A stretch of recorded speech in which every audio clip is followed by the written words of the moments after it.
Hello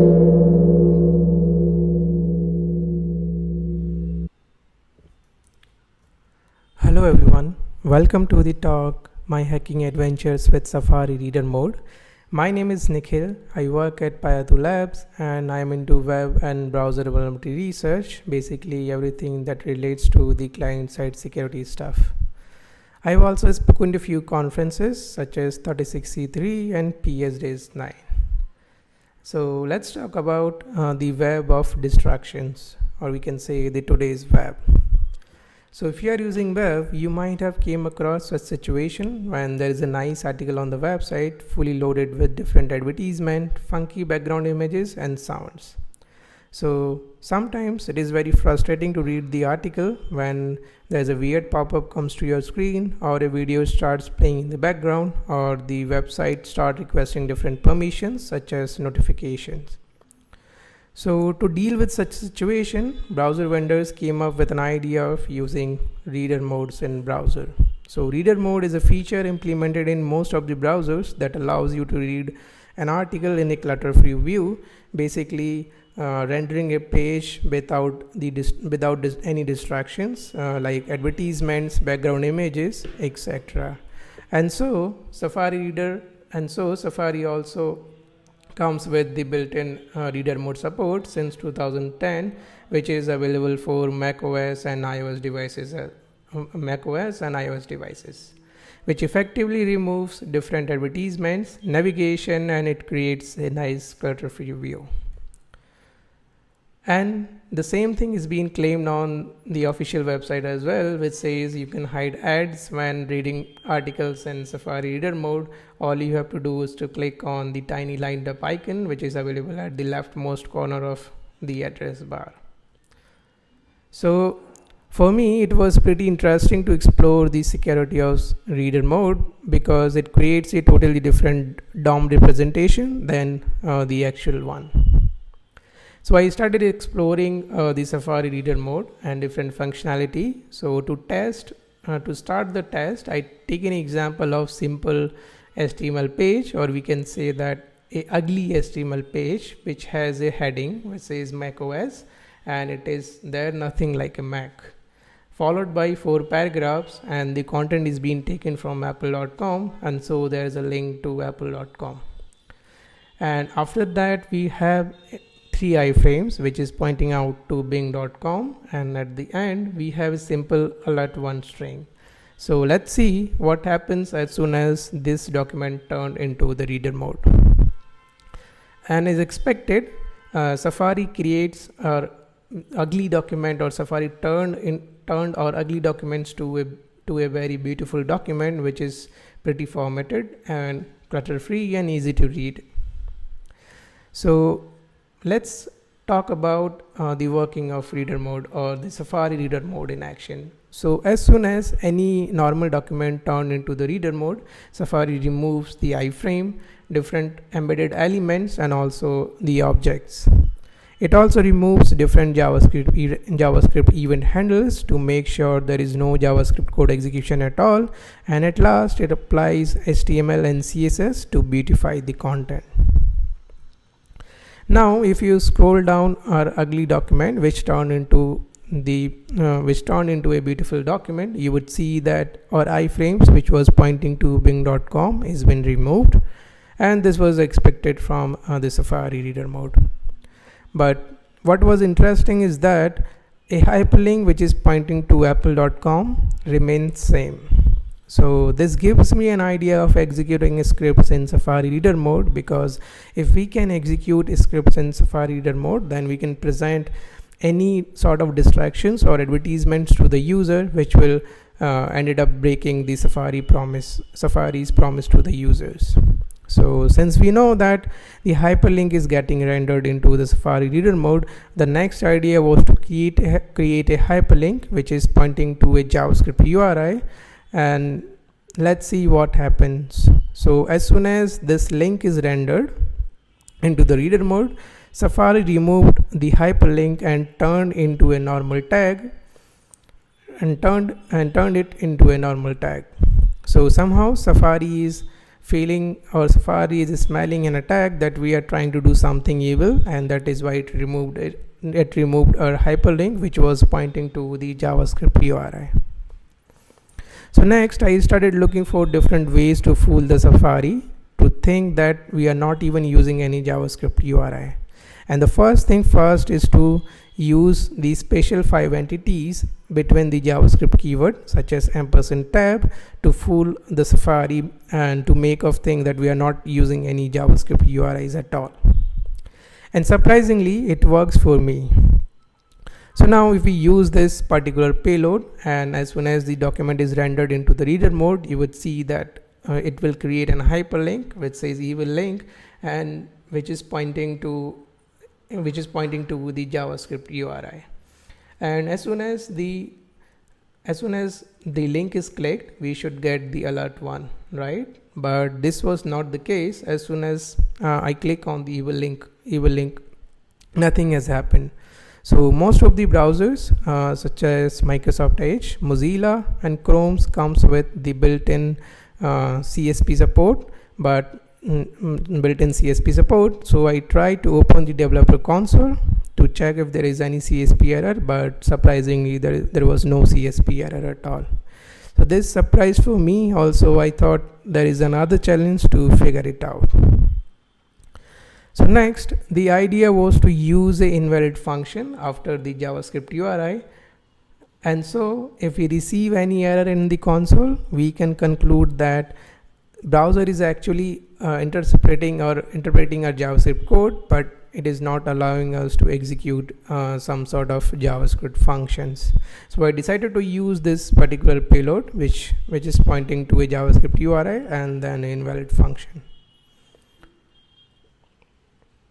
And as soon as it gets rendered into the reader mode, you will see that once the evil link is clicked, we have a nice error which says reference error. It cannot find variable invalid functions, which means now we are sure that browser is actually interpreting our JavaScript code, but we cannot use some sort of defined JavaScript functions. So after digging a bit, I figured out we can at least use the console.log and the window.open method inside the reader mode. So I created a simple proof of concept which uses a window.open method to alert the location of current window as soon as the evil link is clicked. And so as soon as the link is clicked, you will see that we got a pop-up with the current window location which says safari-reader lab.com. So the interesting thing to note here is that the origin starts from the Safari-reader, and which is a procedure protocol used in Safari reader mode. So this was pretty interesting. Now to think of a way to break the Safari promise, what we can do is we can create a lot of distractions. So for instance, we can create an image which should move around the screen using the marquee tag as soon as the evil link is clicked. So again, this will create a moving pumpkin image on the user screen, which is again pretty frustrating, and this way we can break the Safari promise.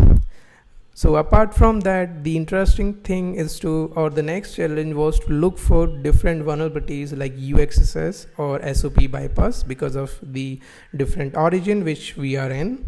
But sadly, there was no success.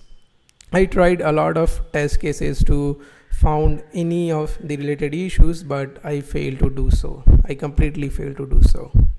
But at last I figured out that this can use to bypass CSP checks in Safari reader mode. So for instance, assume a situation when an attacker is able to inject any JavaScript code on a website which has a nice CSP in place which says default src self. That means every content is allowing from the same website, and again we are using our anchor tag payload which pop-ups the current window content on the page. So now in normal mode, if you click on the evil link, you will receive a CSP error as displayed here, that there are some CSP issues and Safari is not letting you allow you to execute the JavaScript code. But as soon as the document is turned into the reader mode, and if you click the evil link, it will prompt us with the page of content, which means that we have successfully bypassed the CSP checks. So now this vulnerability was fixed in March 20 update by Apple.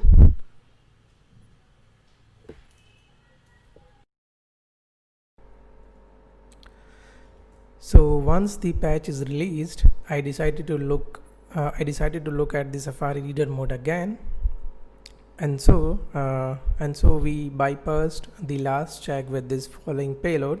So first thing first, I started to use different kind of HTML entities in between to check if we can somehow bypass the patch. Also different types of encodings, but none of them worked at all. So there were other improvements as well from the last time, and so I've tried couple of other methods as well, but none of them was working. And then at last I decided to play with our good friend SVG. So I created a simple inline SVG script which uses an element called as circle to figure it out if it's get rendered into the reader mode or not.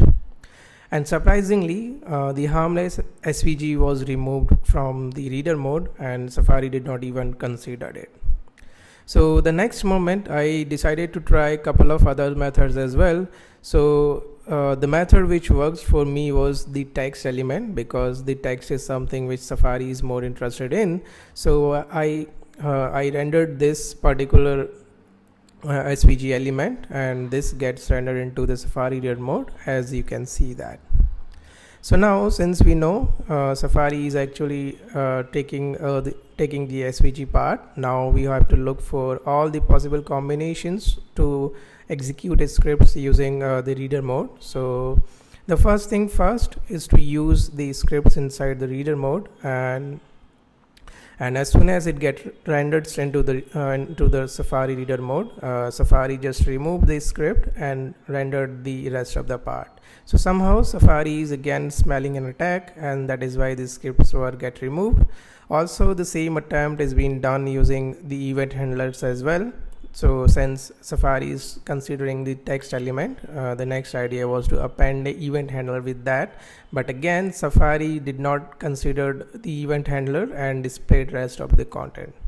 So again, Safari is yet playing smart. So at last, I again try to use or try to hyperlink the text element which was getting rendered before. And so this time again, it worked for me. And not only the text element, but also a hyperlink to the circle element was getting rendered into the reader mode, which was not even considered by the Safari before. And so as soon as the particular document renders into the reader mode, and if you click the black icon of black circle of SVG image, we have the JavaScript code execution again, which displays the message blah. So now you found a bypass. What will you do further? So now again, this time I challenged myself to look for different possible attacks or different possible test cases which was not covered before. And so I started playing with the iframes. Now you might be wondering, what is the point of playing iframes in Safari reader mode, because they were the first thing which will get removed by the Safari reader mode, as we discussed previously. But the main idea was to check if Safari imports any content such as text, images, etc. from the embedding iframes as soon as the document turned into the reader mode. And that being said, I started playing with the iframe, so I came across different test cases. So let's study a few of them. So case number one, when we have a simple document which has 4 paragraphs following with a iframe which is loading from the cross origin evil.com, and it has a frame border which is set to 1 pixel.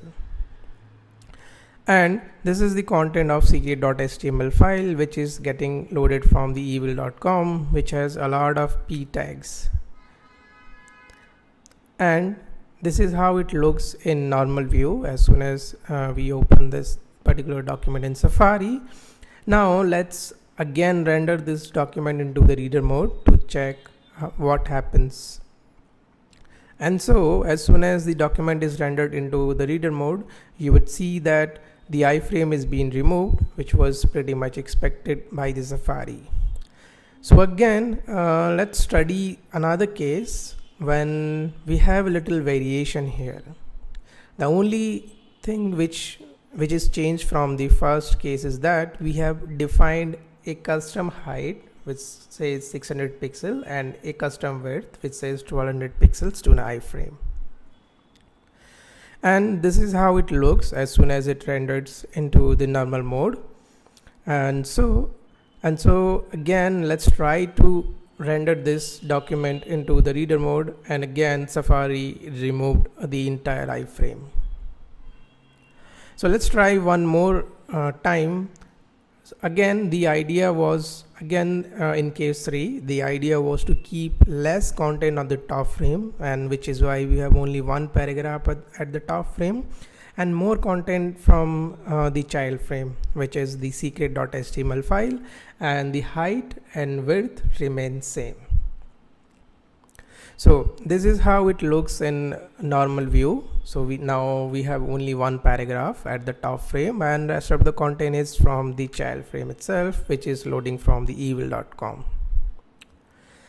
And as soon as it gets rendered into the reader mode, the document is turned into like this. So did you notice something weird right here? Well, if you noticed, the document is taken from the top frame while rest of the content is taken from the secret.html file. Like what? Maybe Safari is drunk, or maybe Safari is trying to do something else. Who knows? So let's figure it out. So after digging a bit, I figured out that it either takes the title from the top frame, or the H1 element or the H2 element from the top frame, and rest of the content is taken from the iframe, which is getting loaded from the evil.com. So let's again render this document into the reader mode to prove our statement, and as this document is rendered into the reader mode, you will see that we got a first H1 element on the top frame, which is being taken from the top frame, and again rest of the content is from taken from the child frame. So let's talk about the same origin policy in browser. So every modern browser comes up with the same origin policy, which restricts the interaction between the cross origin frames. And so for instance, you can assume a situation when you have yourbank.com open in one of the tab, and in another tab you have evil.com. So now if evil.com tries to read or try to fetch any of your banking details or bank related information, browser will not allow it to do so, because they both belongs to the different origin. Now the same case with iframes as well. So for example, we have the top frame which is loading from the lab.com, and the child frame is getting loaded from the evil.com. So again, if we try to read the content of child frame from the top frame, and since they do not comes under the same origin, browser will not allow us to do so, and so we will get a SOP violation error which says, for being in same origin, the protocols, domains and ports must match. And same as vice versa when you try to read the content of top frame from the child frame, that is reading the content from evil.com to lab.com. So let's consider an example again. As we have witnessed that Safari either took the content of H1 element, H2 element, and also the title element. So for instance, we have a heading which says welcome to secretemail.com, and the H2 element contains one of the value from the mail which says you have got $1,000 PayPal cashback, your coupon code is this. And again it has a simple iframe, and This is the content of the evil.com or the evil ad website, which again has a simple SVG element which loads the circle element, which is hyperlinked to a JavaScript URI, and as soon as the element should click, it should pop up the content from the h2 element or the h2 tag. And so this is how it looks when it gets rendered into the normal view. Again, we have a heading right here, and then in h2 tag we have the cashback code, and then inside an iframe we have the SVG element. And so as soon as this document is rendered again into the reader mode, you will see that this is being taken from the top frame, this is from the top frame, and rest of the content this is taken from the child frame as well. And again, as soon as you scroll down to the document and click our SVG element, which is a black circle, you will get a pop-up with the value of H2 element, which again says you have $1,000 PayPal cashback, and this is your PayPal code. So now this was the first success in bypassing the SOP. So now at this point in time, I was also very curious to know if we can somehow reverse this process. So till the time we have witnessed how a child frame can access the content of top frame, and since a child frame can access the content of top frame, which means you can read the top window location, which might contain any session token or CSRF token or any unique token based on the website functionality.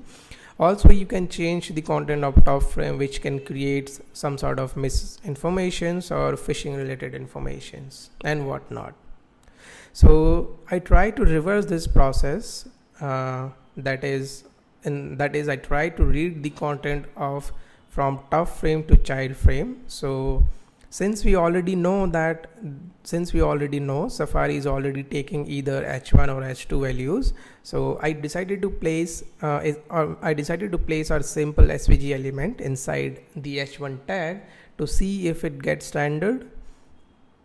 And again, as the document turned into the reader mode, nothing has happened. Safari just ignored our H1 element, and it is just fetched the top frame title, and that's it, and rest of the content is taken from the child frame as usual.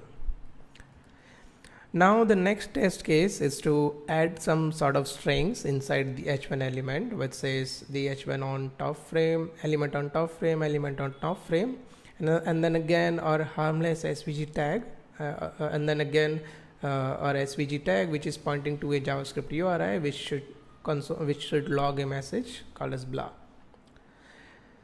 So again, the document, again the SVG is being considered by the reader mode. As you can see that we have the SVG element, but the weird thing was that now the href is pointing to some of the SVG property from the reader mode, which says object SVG animation string, and as soon as you click on that, you will be landed on a non-existing page. So this is of no use for us. So what do we do now? We have the SVG element, we have it pointing to the JavaScript URI, but it is Safari is adding its own property to the href, and maybe this is something predefined by the Safari, because again it is smelling some sort of attack.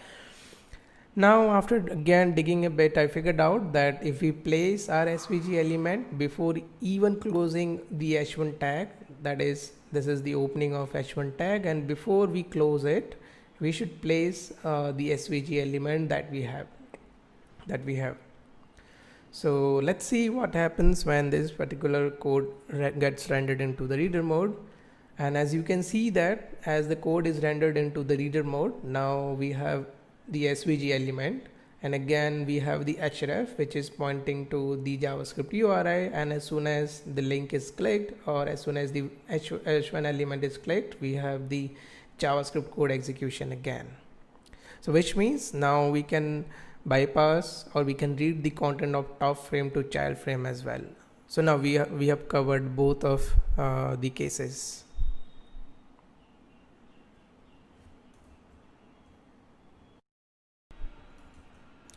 So during this research, I also stumbled upon interesting fact, which is the location.hostname behavior. So location.hostname is a property which gives you the current host you are on. So if you check the value of location.hostname in Safari reader mode, which says the lab.com, because this is the current domain we are on. So now the interesting behavior was that you can change the location.hostname to any cross origin, and Safari just accepts it without any redirections. So let's see how it works. So initially I tried to change the value of location.hostname to a cross origin which says https apple.com, and hence while checking back the value of location.hostname, it remains same, which is lab.com. So nothing is being changed. Now the next idea is to check other possible combinations as well, and after digging a bit I realized that any string which has a semicolon is not allowed, which means any host pattern which relates to x:x should not be allowed by the Safari reader mode. And as you can see here, initially we have the location.hostname which set to the lab.com, and again we are setting location.hostname to a pattern x:x, and again if we check the value of location.hostname property, it remains same, which is lab.com. Now again we can also use a valid host pattern like /apple.com, and since it does not have any semicolon, it should be accepted by the Safari. But again this was not the case. So as soon as I set location.hostname to /apple.com, and if I check the location.hostname again, Safari sets the origin to the blank. So after all of these attempts, finally I decided to use a valid hostname value which does not have any protocol, does not have any semicolon, and also the double slashes, so which is simple, just the apple.com, and it accepted by Safari. So it gave me some joyful moment until I realized the location.origin, which is set to the Safari-reader apple.com, which means the SOP will be a big evil here, and it will not allow us to access anything over http apple.com or https apple.com. Also at this point in time I try to check if we can access any values that belongs to apple.com throughout in the reader, inside the reader mode, in the local storage or session storage or the cookies, but they were completely isolated. So you cannot access anything over the local storage, session storage, or even the cookies while you are in the reader mode, even though you have changed the location.hostname to the apple.com.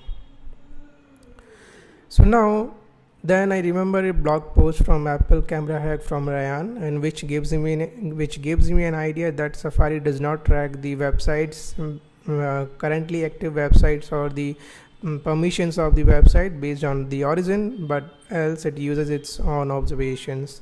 So for instance, you can see that we have 3 websites open. The first one is https://lab.com. The second one is also https://lab.com, but in the reader mode. The third one is simple lab.com. And if you check the currently open website, so it says there is only one website, which is lab.com.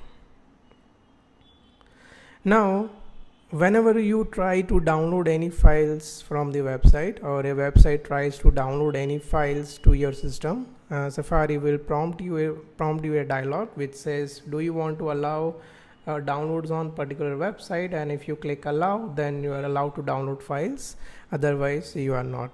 So once you click allow, from next time onwards you can download any files from that websites without any prompt, or Safari will not bother you to ask you again.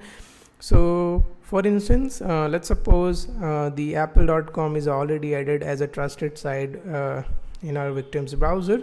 So what we can do is we can run a simple script which sets the location.hostname to apple.com, and again as soon as the location.hostname is set to apple.com, we are dynamically creating a link which is pointing to a DMG file, and again the link is itself getting clicked after 2 seconds. So after 2 seconds a file will automatically gets downloaded into the victim's browser. So this is how you can bypass, I managed to bypass the download permissions, and similarly you can bypass the pop-up permission as well, which is again setting the location.hostname to apple.com, and again creating or popping up a new window.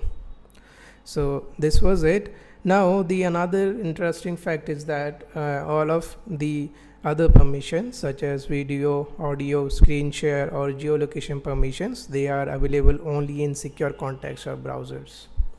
And by default, Safari reader mode is considered as an insecure origin. Even if you check the window.isSecure context, it will return as false, which means this is not the secure context. So we cannot request other permissions such as the audio, video and screen share and geolocation permission. So now that again it asks the next task or the next goal is to somehow convert this insecure origin to a secure origin. And since so at this point in time, again I did a lot of attempts to try different things to make it in a secure origin, but I ended up finding only one thing, which is after even reading the documentation, I realized that the local host and the file URIs are considered to be in secure origin because they helps developers to test their setup on the go before even moving to the production. So again, if you we are checking the location its secure context, which is false. And again, if we set the location.hostname to the to the value of localhost, and if we check the secure context again, it is returning us true. So which means now we have successfully converted a insecure context to a secure context, and so we can request the video permission as well. Now at this point in time, I also try to see, since we have the top window is in secure context, so every iframes which is belonging to about.src docs or about.blank should also be considered in a secure origin. So I try to create different iframes, and I try to dynamically generate all those iframes in terms of the main window to check if we can request the video permissions, but all of the cases were failed. Even also a normal request to get the video permission on the current window was getting failed because I was getting some error, which is unhandled promise rejection, security error, this operation is unsecure. So maybe this is the way of protecting the users by the Safari. But then I give up on the current window as well, and I decided to start playing with in context of a new window. So and this worked pretty well. So again, if we want to look at how the audio and video permission can be requested, we have to initially set the location.hostname to the localhost, and again we can open a window which says Safari-reader and the localhost, and any path, it's not necessary to be a correct path, but anything, because localhost is just a name here.